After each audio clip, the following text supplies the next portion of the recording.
A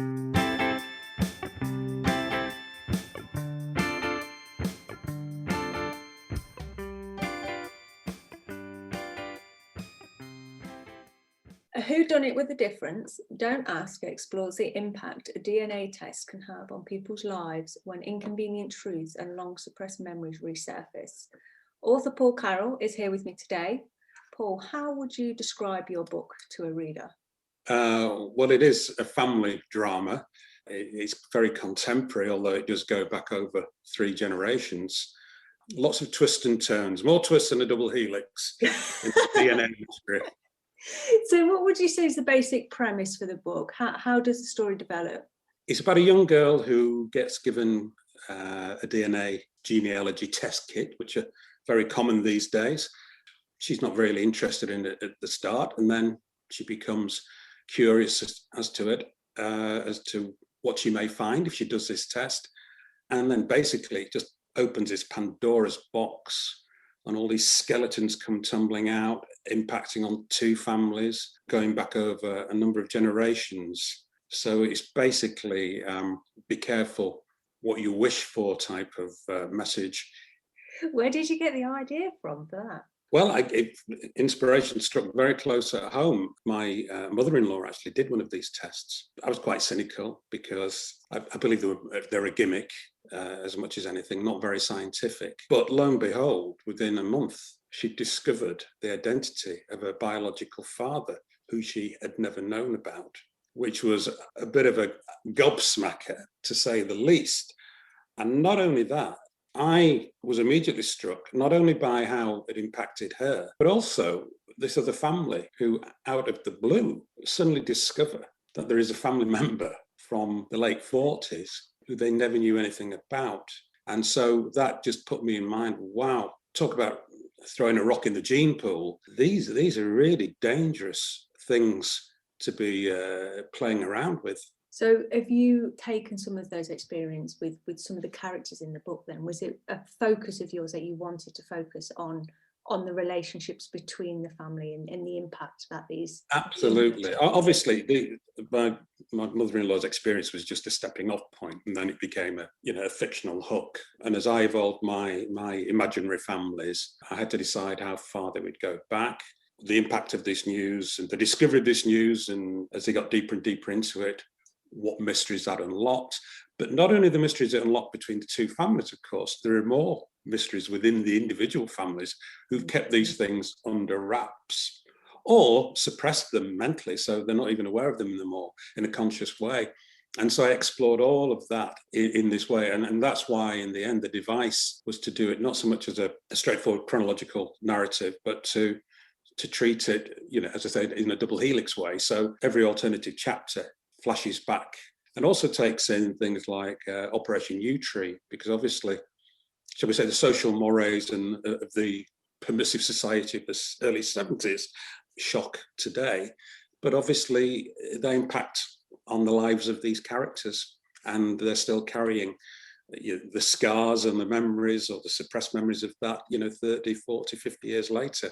So it is a real family drama that I think anybody can relate to, that maybe even had practical experience of similar incidences, or could certainly imagine a what if, that impact being made in their family with one email or one phone call. Hello, you don't know me, but I'm your father, or I'm your brother that you didn't know about, or I'm your sister, or hang on, mom, and of course, in a lot of cases, the people who are actually central to the start of that story are now passed on, so can't even add any more information, which deepens the pain and the mystery for a number of individuals. So tell me a few things that you are doing yourself to promote the publication of the book.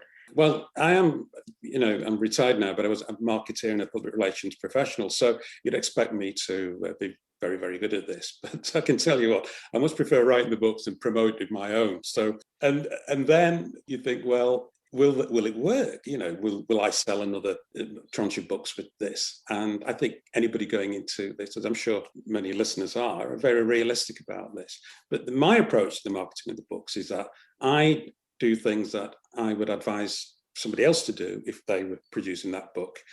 And I do it because I have fun. And I think that again is good advice for anybody. In the end, if you've got to enjoy it. For example, for this one, there is a song in the book which coincidentally is called "Don't Ask." And as I mentioned, we've got this 3-generational approach, and there is a glam rock band in the early 70s. So that the punk rock scene, the music scene, the permissive 70s is all very, very central to this. And so what I've done for this one is that I've got some musician friends to actually compose the song. I'd written the lyrics, which are in the book, and now I have my own glam rock version of "Don't Ask" coming to YouTube and Apple Music and Spotify soon, listeners. So you'll be able to listen for free. I think it's a great idea. What a really good way to link elements of the book to people who are just sitting at home reading it. It's just another layer, isn't it, to add to the title? Because in the book, the thing about the story, the song "Don't Ask," is that there is a bit of a dispute as to who wrote it. There's a copy. I wrote that. No, you didn't. And which you hear about musicians. I think "Whiter Shade of Pale," there was a big court case as to who wrote it, and that I took that idea as well, because it was like a subplot as to who are the true parents of this song. And so as we're looking at a DNA thriller, that's why the song's so important. And I had fun with it. But of course, I could only write the lyrics of it. So I got some friends, and he got his son, actually. We go back to, get someone in the 20s to do it. And we set him off. He's a musician, and said, right, do that and make it sound like, it's 1972, a glam rock thing. And when he'd done it, we just laughed and went, wow, blimey, how did he do that? That's fantastic. Totally self-indulgent, may I say. Why yes, not? but I can justify it as promotion for the book and marketing. Of course you can. And it is. But it's great fun. And it will give the book some traction when we release the song as well. So, but yes, in fact, a previous book I did, it was called Trouble Brewing, and it was set in a fictional Yorkshire brewery. I actually produced my own beer for that, where the front label was the cover of the book and the back label was the blurb. And people said, we sent it out with press kits and things like that. And obviously, people were amused. Did it sell any extra books? I'm not sure. But as I did have plenty of beer to drink for 3 months and didn't have to go the off license. And it was a very nice beer. Doing something like that, though, and sending the beer out for your previous book in press kit will make the person receiving it remember the title. So they must get lots of books all the time. But if you're sending out something very slightly different with it as well, it creates a talking point between the person they're sitting next to. So they'll be like, oh, have you seen this? And then, it encourages people to start talking. And you just don't quite know where that's going to lead. So I think it's a really good idea. Go try everything. It only takes one person to pick up on it, and he got press coverage, and, and it was great fun. But I couldn't go wrong because I just ordered extra bottles of beer. So I was well stocked for that period. Well done. I love that. No losers on that promotion, no. And once you get the idea, I always think a good creative idea, people who write and think they get the idea and put it onto paper, and you think, you sit back and think, you smile to yourself or you laugh to yourself thinking, I've got that one, that's great. Where did that come from? And it's the same with promotional ideas. So the song and the beer, on the other book, we just laughed. And if you laugh, you think, yeah, it's good.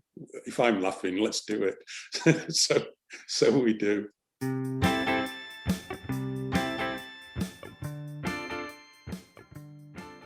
Hi, I'm Sophie Morgan. I'm the marketing controller for Don't Ask by Paul Carroll. Paul has done a lot of the promotion, and he will do a lot of the promotion for his book himself, but he has engaged us to do his trade marketing and the star sales representation services that we offer for our authors. So these services, they're important to build the foundation for your book, to make sure that it's available, it's orderable, and that there is advance notice of your book for the book trade to become aware of it before you even get to publication date, to ensure that people know of the book and hopefully want to buy it.